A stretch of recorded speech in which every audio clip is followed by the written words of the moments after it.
예, 우리 찬송가 380장 부르시면서 오늘 아침 새벽 기도에 시작하겠습니다.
거룩하신 아버지 하나님 감사합니다.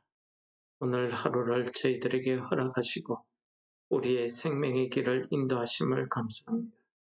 우리가 오늘 이 땅 위를 살아갈 때에 우리 앞에 닥치는 많은 죄의 유혹들과 많은 시험, 걱정, 근심거리 가운데서도 우리가 주님을 더욱 사랑할 수 있는 믿음을 저희들에게 허락하여 주셔서 우리의 걸음 한 걸음 한 걸음이 밝고 빛난 천국을 향해 가는 걸음 되게 하여 주시옵소서.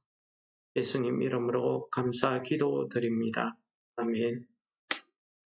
예, 오늘 말씀은 우리 욥기서 21장 27절부터 마지막 34절 말씀을 읽고 은혜를 나누도록 하겠습니다. 내가 너희의 생각을 알고 너희가 나를 해하려는 속셈도 아노라. 너희의 말이 귀 너희 집이 어디 있으며 악인이 살던 장막이 어디 있느냐 하는구나. 너희가 길 가는 사람들에게 묻지 아니하였느냐. 그들의 정글을 알지 못하느냐. 악인은 재앙의 날을 위하여 남겨둔 바 되었고 진노의 날을 향하여 끌려가느니라. 누가 능히 그의 면전에서 그의 길을 알려주며 누가 그의 소행을 보응하랴. 그를 무덤으로 메어가고 사람이 그 무덤을 지키리라. 그는 골짜기의 흙덩이를 달게 여기리니 많은 사람들이 그보다 앞서 갔으며 모든 사람이 그의 뒤를 줄지었느니라. 그런데도 너희는 나를 헛되이 위로하려 하느냐. 너희 대답은 거짓일 뿐이니라. 아멘. 오늘 욥의 대답 21장의 마지막 총평 부분이 되겠습니다.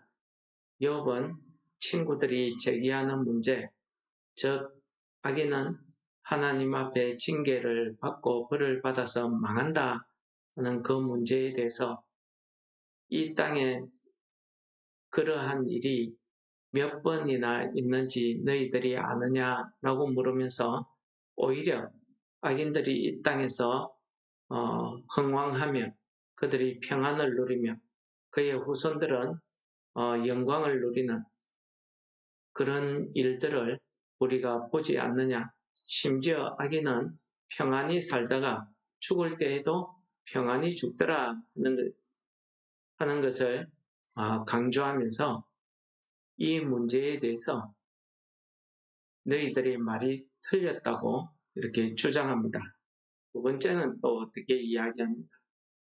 악인들이 그 죄를 하나님이 갚으시되 그의 아들 3, 4대까지 갚으신다는 말씀에 따라서 욥의 친구들은 하나님께서 악인이 살아생전에 벌을 받지 아니하면 그의 후손에게도 해에게까지 하나님의 징계가 있을 것이다 라고 주장했지만은 그 주장에 대해서 그런 소리 하지 말라는 것입니다. 악인들은 평안히 살고 죽고 또 그가 죽고 나서 그 후손들이 징계를 받고 벌을 받은들 무슨 그와 무슨 관계, 무슨 소용이 있냐라는 말을 하게 됩니다. 악인이 오히려 평안히 살다가 죽고 어떤 의인들은 오히려 고통 속에 살다가 그렇게 죽더라 하는 것입니다. 이런 죽음이 매 한 가지라는 것입니다. 이러한 하나님의 섭리를 우리가 다 깨달을 수 없다는 것을 우리로 하여금 깨닫게 해주시는 그런 말씀이었습니다. 오늘 마지막 부분에서는 또 욥이 친구들의 대답에 대해서 다음과 같이 이야기를 합니다. 결국 친구들의 말은 자기를 위로하는 것이 아니라 오히려 자기를 조롱하고 자기를 죄인 취급하고 있더라는 것을 나도 알고 있다고 이렇게 말을 꺼내기 시작합니다. 그러면서 너희들 말처럼 의인들이 살던 집이 어디 있으며 악인들이 살던 집이 어디 있느냐, 그 삶의 발자취가 어떠하냐 라는 것을 묻습니다. 너희들이 모든 사람들, 심지어 길 가는 사람들에게도 물어보라. 이 땅에 악인들이 징계를 받고 벌을 받고 망하는 경우를 보았느냐라고 묻습니다. 악인이 그렇게 징계를 받고 죽음에 이르는 그런 경우를, 그런 증거가 어디 있냐라고 묻습니다. 그런 와중에서도 욥은 하나님에 대한 그 믿음 지나 인생의 종말과 하나님의 그 심판에 대한 그 믿음을 이야기하고 있습니다. 악인은 재난의 날을 위하여 남겨둔 바 되었고 진노의 날을 향하여 끌려가는데 바로 이것이 고난 가운데서도 자기가 알지 못하는 그 신묘막측한 하나님의 그 섭리에 대해서도 자기가 이해할 수 없고 알 수 없어서 자기의 고통, 이 고난의 문제를 하나님 앞에 원망하고 불평하고 있을지언정 욥은 그의 믿음이, 하나님을 향한 그 믿음이 오늘 30절에 고스란히 드러납니다. 무엇입니까? 악인이 아무리 이 땅에서 그렇게 평안한 삶을 죽고 평안히 죽는다 하지만은 그 악인은 재난의 날을 위하여 남겨둔 바 되었다. 하나님의 심판의 때를 위해서 남겨두었다는 것입니다. 언젠가는 하나님의 심판대 앞에 선다는 것을 이야기하지. 진노의 날을 향하여 끌려간다. 지금 그가 악인이 사는 그 삶의 종국은 하나님의 심판, 하나님의 진노의 날에 그가 이런 하나님의 징계를 받게 될 것이다 하는 그 믿음을 흔들리지 않고 가지고 있음을 우리에게 보여줍니다. 구약 성경에는 이런 경우가 참 많이 등장하지요. 한 가지 예로 다윗이 사울에게 쫓겨다닐 때에 있었던 일입니다. 다윗은 자기를 따르는 400여 명의 군사들을 기르면서 그들과 함께 광야의 블레셋과의 접경지대에 거주하고 있었습니다. 그 접경지대에 살고 있는 부자 나발의 목장을 위해서 그들이 밤낮 주야로 그 양떼들을 지켜줬습니다. 나발이 지켜달라 한 것 아닙니다. 그냥 다윗이 자기가 자기 백성들을 사랑해서 그런 일을 한 것입니다. 그리고 나발에게 추수하는 날, 그 잔치가 벌어지는 날에 나발에게 사람을 보내서 우리가 이렇게 수고했으니 우리를 위해서 그 음식, 떡 한 조각 나누어 달라 했다가 오히려 조롱을 당하고 핍박을 당했습니다. 다윗이 끓어오르는 분노를 가지고 그를 죽이러 갈 때에 하나님께서는 나발의 아내 아비가일의 손을 통해서 그를 막으셨습니다. 결국 나발은 여호와께서 나발을 치심으로 그가 죽었다 하는 일화를 우리가 압니다. 이런 나발의 이야기만 그렇겠습니까? 이 땅에 있는 모든 사람들의 우리의 삶이 그러하다는 것을 한편 보여주는 한 사건 아니었겠습니까? 현재에도 마찬가지입니다. 여러분, 오늘 욥이 이야기하고 있는 이 내용 가운데 보십시오. 그 악인이 살아있을 때에 누가 그 앞에 가서 너는 그렇게 살면 안 된다. 또는 누가 그 사람의 그 행위에 보복하거나 복수하거나 하는 사람들이 있느냐는 것입니다. 오히려 그가 죽을 때 사람들이 그를 메어다가 장사 지내고 그의 무덤을 지켜주더라는 것입니다. 많은 사람들이 그 앞에 조문하기 위해서 조문을 하고 그의 후손들을 칭송하더라는 것입니다. 이러한 그의 삶을 모든 사람들이 그와 똑같이 따라가더라는 것입니다. 그의 인생의 삶을 따라가더라는 것입니다. 이러한 일이 벌어지고 있음에도 불구하고 너희들의 그 믿음, 그 한편으로 기울어진 한쪽만의 삶을 보고 한쪽만의 하나님의 모습을 보고 나를 위로하려 드는 것이 헛된 것이고 결국 너희들의 말은 거짓말이 될 수밖에 없다 하는 것을 주장하고 있습니다. 여러분, 오늘 21장 본문 전체의 내용에 욥이 제기하는 이런 문제들에 대해서 우리는 이 땅에서 예수 믿으면 성공하고 예수 믿으면 복받고 예수 믿으면 천국 가고 이런 신앙의 관점으로 해석하려고 하면은 우리는 욥에게 대답을 할 수가 없습니다. 여러분, 하나님께서 우주 만물을 창조하시고 다스리시는 하나님의 그 섭리, 하나님의 그 주권에 대해서는 피조물인 우리들이 거기에 대해서 이러쿵저러쿵 할 자격도 없고 할 수도 없습니다. 로마서에서 이야기하고 있듯이 하나님의 그 다스리는 법칙은 신묘막측하고 오묘해서 사람의 지혜로 깨달을 수 없다는 것을 이야기하고 있는 것입니다. 하물며 우리 인생의 삶에 대해서도 마찬가지 아니겠습니까? 우리의 인생의 삶을 그 사람의 삶 전체의 그 현실적인 모습을 놓고 현실의 삶을 가지고 우리가 그 사람은 돈이 많고 성공했으니 그 사람은 의인이다. 그 사람은 가난뱅이로 실패의 삶을 살았으니 그 사람은 죄인이다. 이렇게 판단하는 것이 얼마나 어리석다 하는 것을 우리에게 가르쳐 주시는 그런 말씀 아니겠습니까? 그렇다고 한다면 우리가 이 땅을 살아가는 우리의 믿음, 우리의 삶의 목표는 어디에 두어야 될까요? 우리가 현재의 삶에만 우리의 목표를 두고 거기에만 관심을 기울이게 된다면 우리는 욥의 질문이 다 옳은 것이고 거기에 대해서는 한마디도 우리가 답변할 수 없는 것입니다. 그러나 우리는 이 땅을 살아갈 때에 나그네와 같은 삶을 살고 있습니다. 그래서 히브리서에서는 우리가 살아가는 이 땅, 우리의 삶은 잠시 거쳐가는 나그네의 삶이라고 이야기하고 있습니다.